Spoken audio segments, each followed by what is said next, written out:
Call on Government Order of the Day number 3. Parole Amendment Bill, third reading.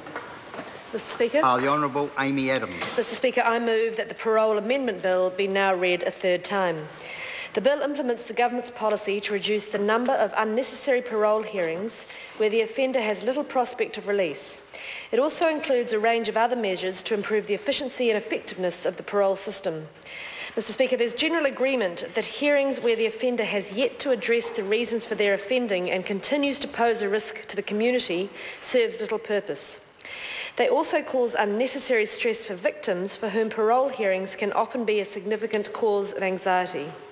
Under the current Act, the Parole Board is generally required to consider each offender at least once in every 12 months after they become eligible for parole. On average, each offender has 3 hearings before they are approved for release, and a third of all offenders have 4 or more hearings. It is estimated that up to in excess of 800 parole hearings that do not need to take place are held each year. The bill increases the maximum interval between the hearings and the general run of cases from 1 year to 2 years. This will give the Board greater flexibility in scheduling future hearings and the ability to better align future hearings with the completion of core components of the prisoner's sentence plan. The bill requires the Board, when it declines to release an offender on parole, to specify when the offender will next be considered for parole. It also gives the Board the power to identify any relevant activities that it expects to be completed before the next hearing. To provide an incentive for prisoners to address the reasons for their offending, the bill includes a new process for having their cases brought forward where the specified activities are completed earlier than expected.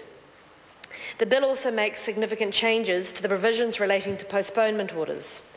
Under the current Act, the Parole Board can make one of these orders where it is satisfied that in the absence of a significant change in the offender's circumstances, they will not be suitable for release at the time when they are next due to be considered for parole. Currently, the Board can make orders for up to 3 years for prisoners serving indeterminate sentences and up to 2 years for other prisoners.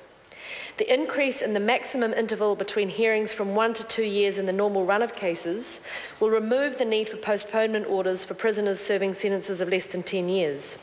The bill therefore restricts postponement orders to prisoners subject to indeterminate sentences, that is life imprisonment and preventative detention, and determinate sentences of 10 years or more. The maximum term of the postponement order will be increased to 5 years accordingly. The Parole Board makes 30 to 40 of these orders each year, and they play an important role in parole decision-making. They're commonly made for offenders convicted of the very worst murders who continue to pose a serious risk to the community. Importantly, the orders provide comfort to the families of victims. In these cases, the Board will now be able to make an order postponing the further consideration of an offender for up to 5 years as is appropriate. In addition to these important changes, the bill includes a number of other measures to improve the efficiency and effectiveness of the Parole Board's operations and reduce the number of unnecessary hearings. These measures include transferring the power to deal with written applications from prisoners to have their hearings brought forward from a panel of board members to the chairperson or a panel convener, and removing the procedural steps in the Parole Act for deciding whether a hearing should be held as an attended or an unattended hearing.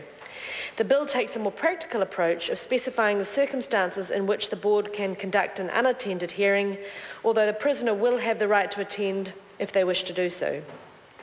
Mr Speaker, parole hearings can cause unnecessary stress and anxiety for victims.